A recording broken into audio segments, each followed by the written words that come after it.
For today's video, I wanted to take a look at 7 players who I believe need to elevate their game in the playoffs if their team hopes to go far.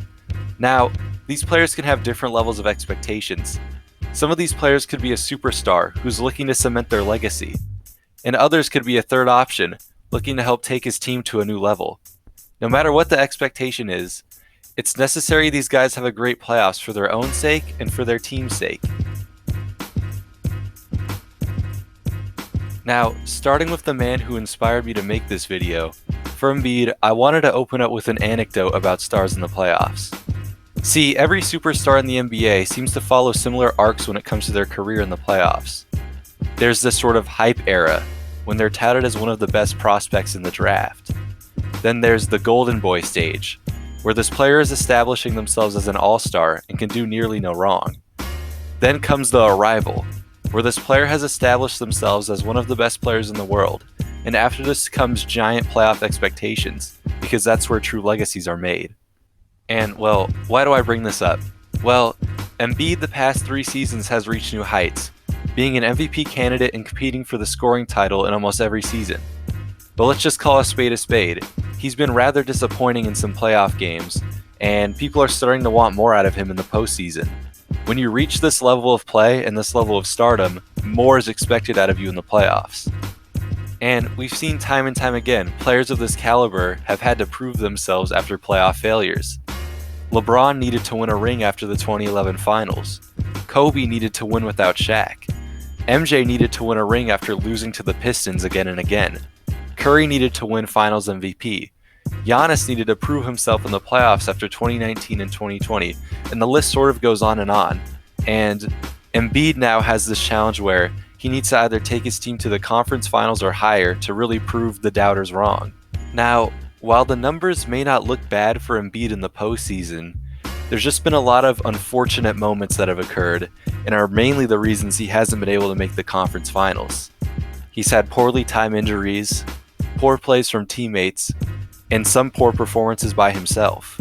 The 2 most notable poor performances coming in the second round, starting in 2021 in Game 4, where the Sixers blew an 18-point lead to the Hawks and an opportunity to go up 3-1 in the series. That game, Embiid shot 4 of 20 from the field, even going a disastrous 0 of 12 in the second half.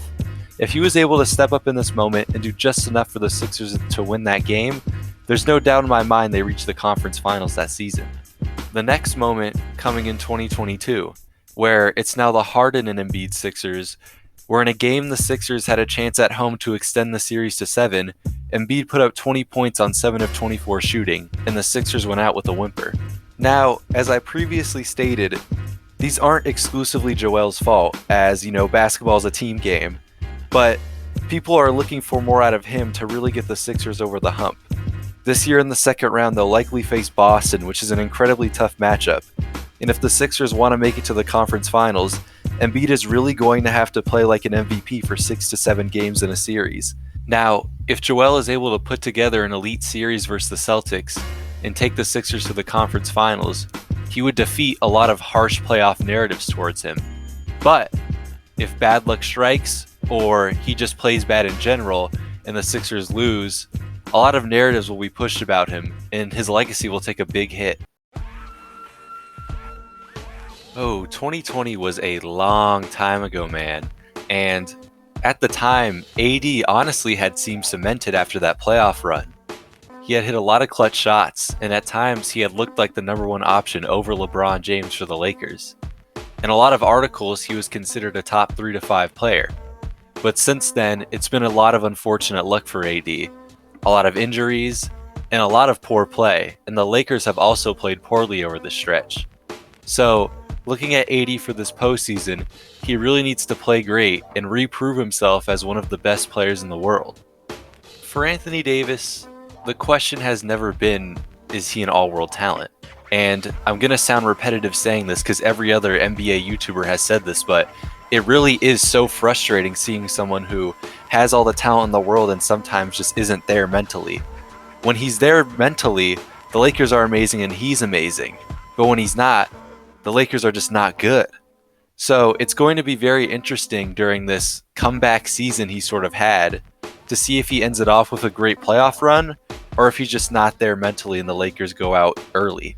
Another really key thing for Anthony Davis and the Lakers during this playoffs is if AD can get his clutch gene back, because we've seen during the season he's had a lot of clutch free throw misses, he's made a lot of bonehead plays in the clutch, and he's honestly looked out of character from what we've known in the past.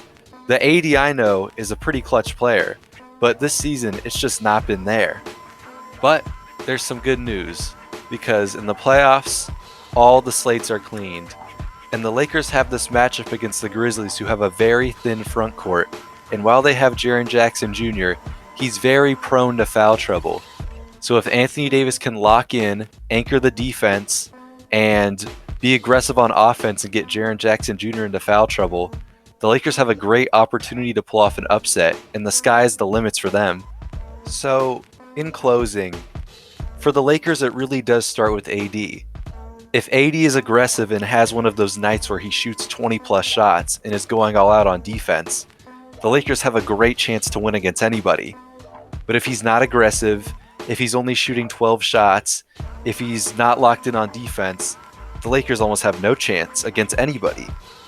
So it really is starting with Anthony Davis. And if Anthony Davis is able to lock in for this postseason, the Lakers could go anywhere, and Anthony Davis could cement himself as one of the best players in the world again. Now, for my next selection, I'm going to go with a different level of player. While AD and Joel are number 1 and number 2 options, the playoffs aren't just about those guys. Role players and number 3 options can be just as important sometimes, and that's what Michael Porter Jr. is. Porter Jr. is the electric number 3 option on the Nuggets' high-powered offense. And anytime he gets the ball, you know he's going to shoot it immediately. So, for the playoffs, they're really going to need his shot making to be at a high level if they hope to go far, as the Nuggets are a middling defensive team. So one of the ways they're going to need to win a lot of playoff games is by shooting teams off the court. If Porter Jr. is able to take his game to a new level in the playoffs, then it would provide an already elite Denver attack with another scoring threat who can go out and be trusted to get their own shot. This isn't to say that Porter Jr. isn't already a productive player, but if he can step up even more, then Denver would be provided with something that they desperately need in the playoffs: an elite scorer outside of the Jokic and Murray duo. If Porter Jr. is able to step up, then Denver would undoubtedly keep him and keep this core 3 that they have. But if Porter Jr. has a bad playoffs and Denver goes out early, they could potentially shop him or other guys to try and improve their roster around Jokic. So this is a very crucial postseason for Denver and for Porter Jr. At the end of last postseason, in the Suns' embarrassing defeat to the Dallas Mavericks, DeAndre Ayton was benched, and he got into it with Coach Monty Williams. And in that moment, it kind of seemed like the ending for Ayton in Phoenix. But with his current contract situation, the Suns had no choice but to match the extension he signed with the Pacers, because they didn't want to lose him for nothing, but they also weren't able to trade him in that very moment. As a player, Ayton has always left a lot to be desired. He's never been as aggressive or as hardworking as fans want him to be. And this season, where the Suns are primed to make another deep playoff run, it's going to be incredibly necessary that they have a force in the paint down low, as a lot of teams in the West have great players in the paint. And obviously the East has guys like Giannis and Embiid. So in a playoffs where paint defense is going to be incredibly important, they're going to need Ayton to step up and take a next step in his career. If Ayton can provide the Suns with elite rim protection and elite rebounding, then they can go as far as they want. But if he's not able to, then they can easily be taken advantage of in the paint, and they could honestly exit the playoffs as early as the first round against a team like the Clippers. The other part of this is, what are the Suns going to do moving forward? If Ayton has a really bad postseason, he is undoubtedly going to be traded, which he honestly might want. But if Ayton is able to play well and give the Suns what they need, and the Suns go on a deep finals run and win a championship, then the marriage between Phoenix and Ayton could honestly stay for a long time. Now, there sort of seemed to be a shift in Milwaukee, as Due to Chris Middleton's health over the past season and the end of last postseason, Jrue Holiday has sort of taken the role as the number 2 option for them, and with that role comes a lot more offensive responsibility.